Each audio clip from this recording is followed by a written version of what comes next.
आपको लगातार मुखातिब करा रही हैं। भाजपा केंद्रीय नेतृत्व ने प्रदेश अध्यक्षों की नियुक्ति की है और सांसद सीपी जोशी को राजस्थान भाजपा प्रदेश अध्यक्ष बनाया गया है। चित्तौड़गढ़ से हैं सांसद चंद्र प्रकाश जोशी, तो सम्राट चौधरी को बिहार भाजपा प्रदेश अध्यक्ष बनाया है। वीरेंद्र सचदेवा को दिल्ली का प्रदेश अध्यक्ष नियुक्त किया गया है। आपको बता दें, सीपी जोशी को प्रदेश अध्यक्ष राजस्थान का बनाया गया है, वहीं वीरेंद्र सचदेवा को दिल्ली का प्रदेश अध्यक्ष नियुक्त किया गया है। मनमोहन सामल को ओडिशा भाजपा प्रदेश अध्यक्ष की जिम्मेदारी सौंपी गई है। और हमारे सहयोगी ऐश्वर्य प्रधान न्यूज रूम से लाइव जुड़ गए हैं। ऐश्वर्य, ये बहुत सारी नियुक्तियां हुई हैं प्रदेश अध्यक्ष को लेकर। अगर राजस्थान के सिलसिले में बात करते हैं, सीपी जोशी को राजस्थान भाजपा प्रदेश अध्यक्ष बनाया गया। अब किस तरह के समीकरण रहने वाले हैं, क्या कुछ रहेगा, ये जानकारी दें। देखिए, मैं शुरू से लेकर एंड तक बिल्कुल थोड़ी देर में सारी चीजें बता देता हूं कि सबसे पहले भजनलाल शर्मा के प्रदेश अध्यक्ष बनने की चर्चा निकलती है और उन चर्चाओं पर विराम लग जाता है और बीजेपी के कुछ गुट जाते हैं, बातचीत करते हैं और उस वक्त सतीश पूनिया भी दिल्ली जाते हैं। भले ही सतीश पूनिया इस बात को ना बोलें, लेकिन सतीश पूनिया कैंप एक्टिव होता है और भजनलाल शर्मा रुक जाते हैं। उसके बाद फिर से चर्चा चलती है कि सतीश पूनिया का कार्यकाल बढ़ाया जाएगा।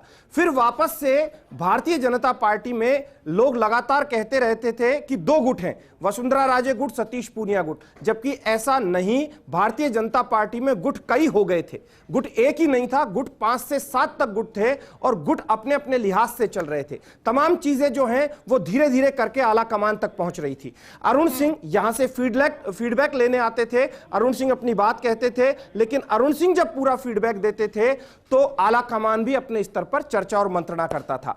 ऐसे में यहां पर जब सतीश पूनिया का कार्यकाल पूरा हो गया, कार्यकाल अच्छा रहा, इसमें कोई संशय नहीं है। कई आंदोलन किए, अपने लिहाज से एक्टिव रहे, क्षेत्रों में घूमते रहते थे, लेकिन सतीश पूनिया के सामने सबसे बड़ी समस्या यह थी कि 3 साल का कार्यकाल पूरा होने के बाद बीजेपी में इस वक्त चेहरों की कमी नहीं है, तो ऐसे में बैलेंसिंग की जानी बेहद महत्वपूर्ण थी। राजस्थान से उपराष्ट्रपति बन गए जगदीप धनखड़, तो दूसरी तरफ उत्तर प्रदेश में जाट प्रदेश अध्यक्ष बन गए।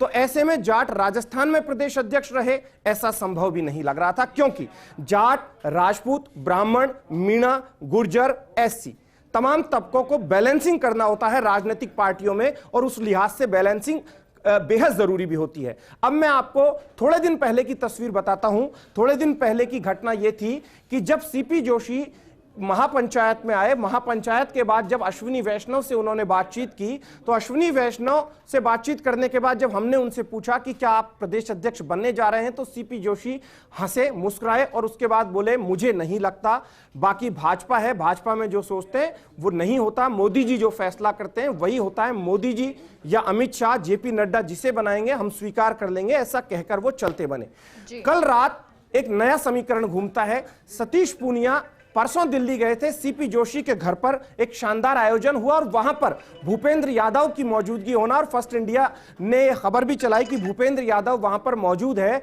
भूपेंद्र यादव सरीखे बड़े रणनीतिकार का वहां पर मौजूद रहना, ये सियासी संकेत थे, क्योंकि ये चीज जो है धीरे धीरे करके लोगों को इस बात का अंदेशा था कि कोई ना कोई बड़ा फैसला होने वाला है। तो ऐसे में सतीश पूनिया जब वहां दिल्ली में आला कमान के साथ बातचीत कर चुके थे, बातचीत के बाद वापस से कल रात को सतीश पूनिया के दिल्ली होने की सूचना मिली। हालांकि आधिकारिक तौर पर कहा जा रहा है कि वो एक शादी विवाह समारोह है, आशीर्वाद समारोह है दुष्यंत चौटाला के छोटे भाई का, उसके लिए वहां गए।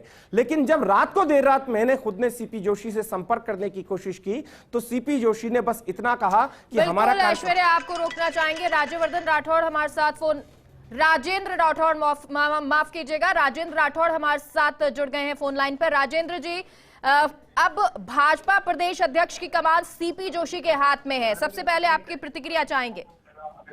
देखिए, सतीश पूनिया जी ने जिस प्रकार इस संगठन को तराशने का काम किया जी, मैंने एक सभा में कहा था, रॉकेट की तरह दौड़ने वाले हमारे प्रदेश अध्यक्ष, उन्होंने बहुत अच्छा शानदार काम किया। और सीपी जोशी पार्टी के पुराने कार्यकर्ता है, तेज तर्रार कार्यकर्ता है, नौजवानों के प्रतिनिधि है। हमारे प्रदेश संगठन का नेतृत्व परिवर्तन हमारे आला कमान ने किया, सोच समझ के किया होगा। परंतु मैं कह सकता हूं कि सर्वश्रेष्ठ काल सतीश जी का रहा, उससे भी अति उत्तम काल सीपी जोशी का रहेगा। भारतीय जनता पार्टी एक परिवार के रूप में काम करती है, एक सिद्धांत विचार के रूप में काम करती है, रीति के साथ काम करती है, एक नीति के साथ काम करती है। व्यक्तित्व का कोई असर यहाँ नहीं रहता। हमारे संगठन के मुखिया हमारे सर्वप्रिय है। कल तक सतीश जी क्या से काम करते थे, अब सीपी जोशी जी क्या से काम करेंगे। जी राजेंद्र जी, अब क्या राजस्थान भाजपा में किसी तरह का और बदलाव भी नजर आएगा? देखिए ये सब काम करना ये हमारे राष्ट्रीय नेताओं का काम है। यहाँ कितनी सहजता से परिवर्तन हो जाता है, इसका अंदाज आप इस बात से लगा सकते हो कि प्रदेश अध्यक्ष बदले गए, किसी तरफ से कोई प्रतिक्रिया नहीं, सब भी कह रहे हैं स्वागत है, आलाकमान के निर्णय का स्वागत है। जो भी निर्णय होगा, जिस प्रकार का भी निर्णय होगा, मैं आपका इशारा समझ रहा हूँ, पर जो भी निर्णय होगा, जिस प्रकार का भी निर्णय होगा, जिस समय निर्णय होगा, स्वीकार करेंगे हमारे राष्ट्रीय नेताओं का। अगर वो कहेंगे कि हम एक कार्यकर्ता के रूप में एक बूथ पर जाके काम करें, हम विधायक के रूप में नहीं, बूथ के कार्यकर्ता के रूप में काम करें, तो वो भी करने में अपना गौरव समझेंगे हम। नेता प्रतिपक्ष को लेकर सर क्या कुछ जानकारी, क्योंकि अब शायद एक्टिव मोड में आ गई है बीजेपी? देखिए, जब कभी भी पार्टी तय करेगी, किसी भी समय भी तय करेगी, पार्टी का फैसला सिरोधार्य होगा। जिस किसी को भी नेता बनाएगी उस नेता के पीछे मजबूती से खड़े होने का काम हम लोग करेंगे। सर क्योंकि अब बीजेपी लगातार एक्टिव मोड में है, आगे आने वाले स्टेप्स क्या होंगे बीजेपी के? बीजेपी ने अपने संघर्ष का ऐलान कल कर दिया है। अब हम जिलों के अंदर सरकार को ललकारेंगे, ये झूठ और लूट की सरकार के चेहरे से नकाब खींचेंगे और आने वाले समय में मोदी जी के सपनों का राजस्थान बनाने के लिए, डबल इंजन की सरकार बनाने के लिए तन मन और बिल्कुल सर्वस्व अर्पण करके लड़ने के लिए तैयार रहेंगे, संघर्ष करने के लिए तैयार रहेंगे, पार्टी का काम करने के लिए। सर आगामी दिनों में जो हमारे भाजपा प्रदेश अध्यक्ष है, उनके नेतृत्व में बैठकें नजर आने वाली है? जी हेलो जी राजेंद्र जी, आवाज आ रही है आपको? हाँ बताइए जी सर, भाजपा प्रदेश अध्यक्ष के नेतृत्व में आगामी दिनों में बैठकें नजर आने वाली हैं अब? निश्चित तौर पर जब नए अध्यक्ष आते हैं, हर का काम करने का तरीका अलग अलग हो सकता है, पर हम जिस सिद्धांत पर, जिस लाइन पर काम करेंगे, वो हमारे संगठन के राष्ट्रीय अध्यक्ष द्वारा खींची हुई लाइन होगी। इसलिए लंबा चौड़ा कोई बदलाव आपको महसूस नहीं होगा। इसलिए मैं कह सकता हूँ कि एक सहज बात है, ये कोई ऐसी बात नहीं जिसको भारतीय जनता पार्टी की राजनीति में अनहोनी कहा जाए। ये बहुत सहज बात है। चलिए, बहुत बहुत शुक्रिया राजेंद्र जी फर्स्ट इंडिया न्यूज से जुड़ने के लिए। और चलिए एक बार फिर से ऐश्वर्य का रुख कर लेते हैं। ऐश्वर्य, राजेंद्र राठौड़ को हम सुन रहे थे, जब उनसे सवाल किया कि आगामी दिनों में और कोई परिवर्तन भी नजर आ जा सकता है, तो उन्होंने कहा कि इशारा तो मैं जरूर समझ रहा हूं, लेकिन भाजपा में आगे क्या होगा ये अभी कहना मुश्किल होता है। आप अपनी बात कंटिन्यू कीजिए। देखिए, कंटिन्यू बात करने में अब ये तय मानकर चलिएगा मेघा कि अब भारतीय जनता पार्टी में चुनाव प्रभारी जल्द आ जाएंगे। प्रदेश के प्रभारी अरुण सिंह हैं, तो कुछ लोग कह रहे थे कि प्रदेश प्रभारी भी बदल जाएंगे। मैं यहां पर इस बात से इत्तेफाक नहीं रखता कि प्रदेश प्रभारी ऑलरेडी व्यस्त है कर्नाटक चुनाव में, लेकिन चुनाव के प्रभारी बदलेंगे और चुनाव के प्रभारी सीआर पाटिल या फिर धर्मेंद्र प्रधान को यहां पर भेजा जा सकता है। नंबर 1 पर सीआर पाटिल का नाम है। ऐसे में अब चीजों को बैलेंस किया जाएगा। यहां पर 2 फैक्टर और है, उनका भी निराकरण किया जाएगा। एक राजेंद्र राठौड़ को नेता प्रतिपक्ष की जिम्मेदारी यदि नहीं मिलती है तो उन्हें चुनाव में महत्वपूर्ण जिम्मेदारी मिलना तय है। तो दूसरी तरफ वसुंधरा राजे फैक्टर बेहद स्ट्रांग फैक्टर है और उनकी लोकप्रियता को आलाकमान अच्छे तरीके से जानता है, तो उनकी लोकप्रियता के लिहाज से भारतीय जनता पार्टी आगामी रणनीति भी बनाएगी। फिर आप चलिए और दूसरे नेताओं में, तो गजेंद्र सिंह शेखावत हैं, चूंकि वो प्रधानमंत्री मोदी के बेहद फेवरेट माने जाते हैं, तो ऐसे में गजेंद्र सिंह शेखावत अभी अमेरिका हैं। गजेंद्र सिंह शेखावत तक ये सूचना पहुंच भी गई होगी, तो गजेंद्र सिंह शेखावत भी यहां के चुनाव में बेहद सक्रिय रहेंगे। लेकिन जो